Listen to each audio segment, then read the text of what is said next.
جناب ابو سعید کے مطابق کہ جو مجلس استقبالیہ کے ایک رکن تھے، قائد اعظم جب پلیٹ فارم پر اترے تو استقبالیہ کمیٹی کے ارکان کے علاوہ جناب سر سکندر حیات خان بھی پلیٹ فارم پر موجود تھے۔ ان کے ہاتھ میں ایک خوبصورت ہار تھا جو قائد اعظم کو پہنانا چاہتے تھے۔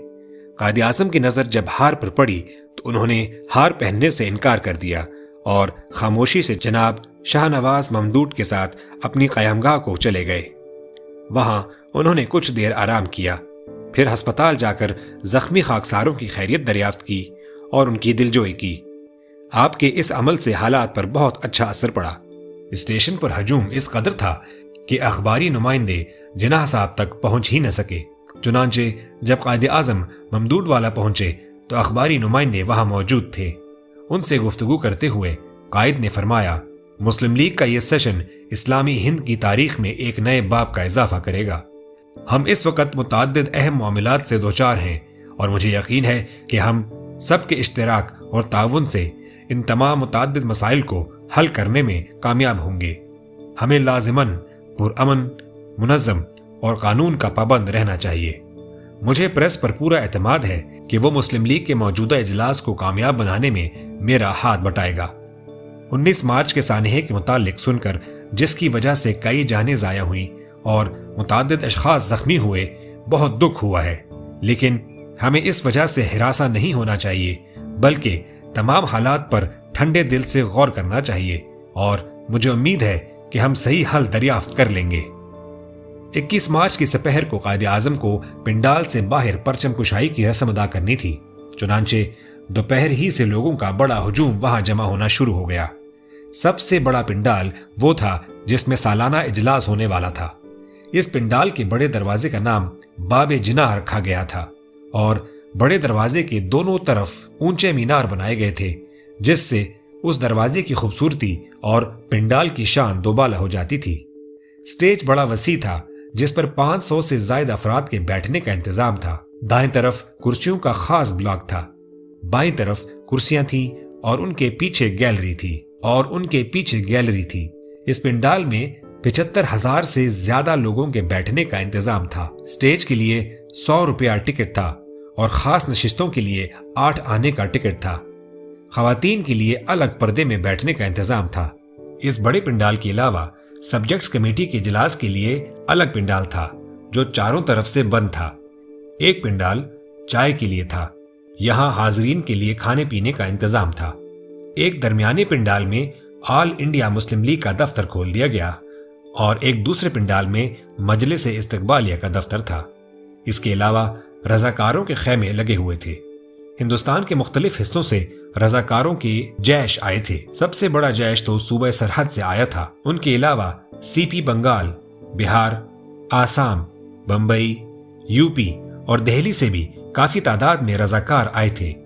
ان سب کے لیے الگ خیمے تھے۔ ان کے ساتھ مندوبین کی رہائش کا انتظام تھا۔ قائد اعظم کو 21 مارچ کو 4 بجے پرچم کشائی کرنی تھی۔ اس پرچم کشائی کی تقریب کے لیے ایک چبوترا بنایا گیا تھا جس کے درمیان اونچے بانس پر پرچم نصب کر دیا گیا تھا۔ قائد ٹھیک 4 بجے پنڈال پہنچے۔ نواب سر شاہ نواز ان کے ہمراہ تھے۔ جناح صاحب نے اس موقع پر تقریر کرتے ہوئے کہا، میں ابھی ان زخمیوں اور بیماروں کو ہسپتال دیکھ کر آ رہا ہوں۔ یہ لوگ ایک پررنج واقعے کا شکار ہوئے ہیں۔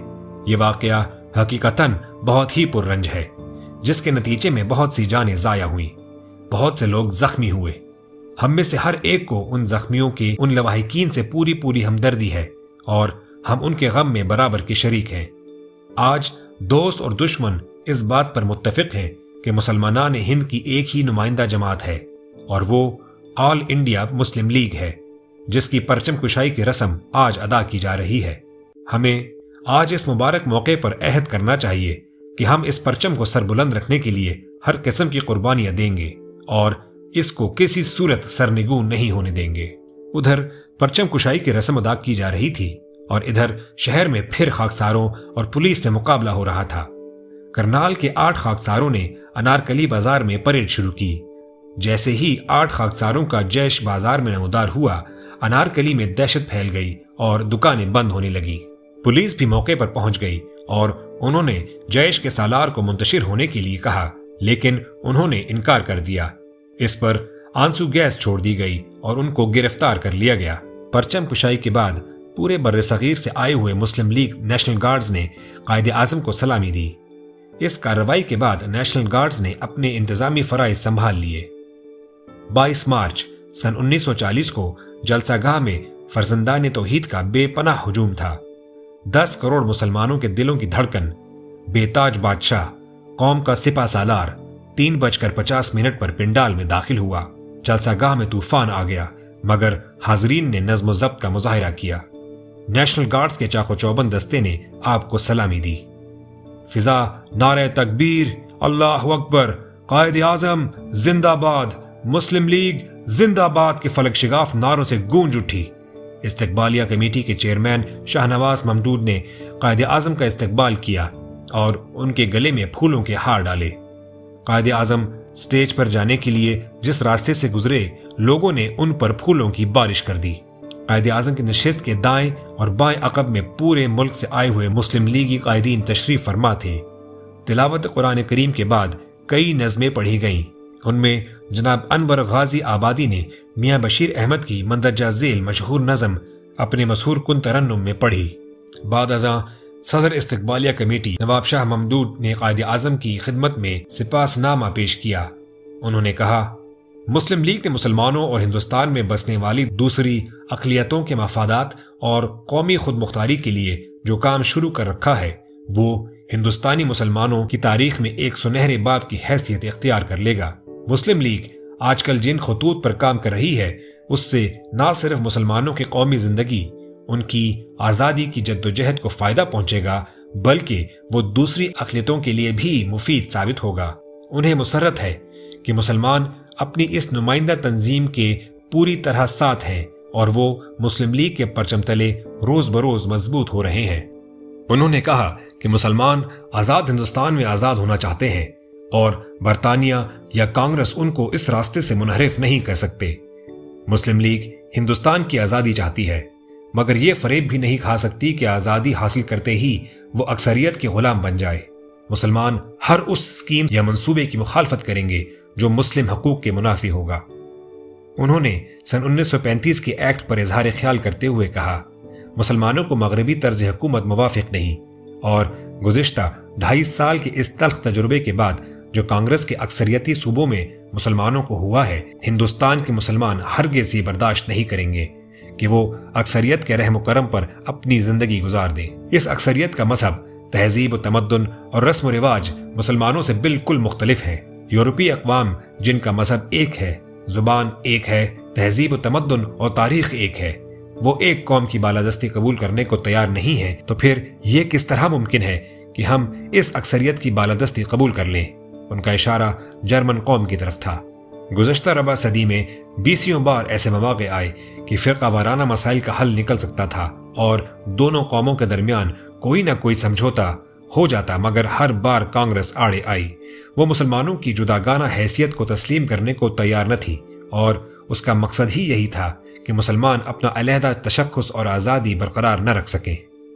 جہاں تک صوبائی خود مختاری کا تعلق ہے، ٹھیک ہے، مگر ایک عوامی حکومت اس طرح تو چل سکتی ہے جب اکثریت اقلیتوں کے ساتھ ہر میدان میں انصاف کرے، مگر افسوس کہ کانگریس نے صوبوں میں جو حکومتیں بنائیں وہ اقلیتوں کے ساتھ انصاف نہ کر سکی۔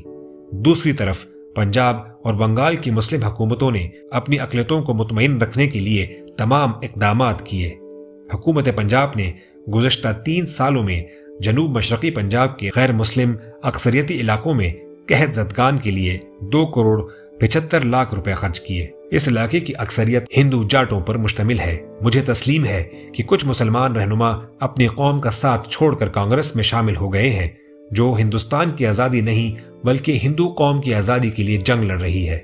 اے مہمانان محترم اور اے برادران اسلام، میری دعا ہے کہ اللہ تعالیٰ اپنے حبیب پاک سرور کائنات صلی اللہ علیہ وآلہ وسلم کی حرمت کی صدقے میں آپ کے دلوں کو ایک دوسرے کے ساتھ جوڑ دے، آپ کو دولت یقین سے مالا مال کرے، اور آپ جس عظیم الشان کام کے لیے یہاں جمع ہوئے ہیں اس کے اہتمام و انصرام میں کامیابی فرمائے۔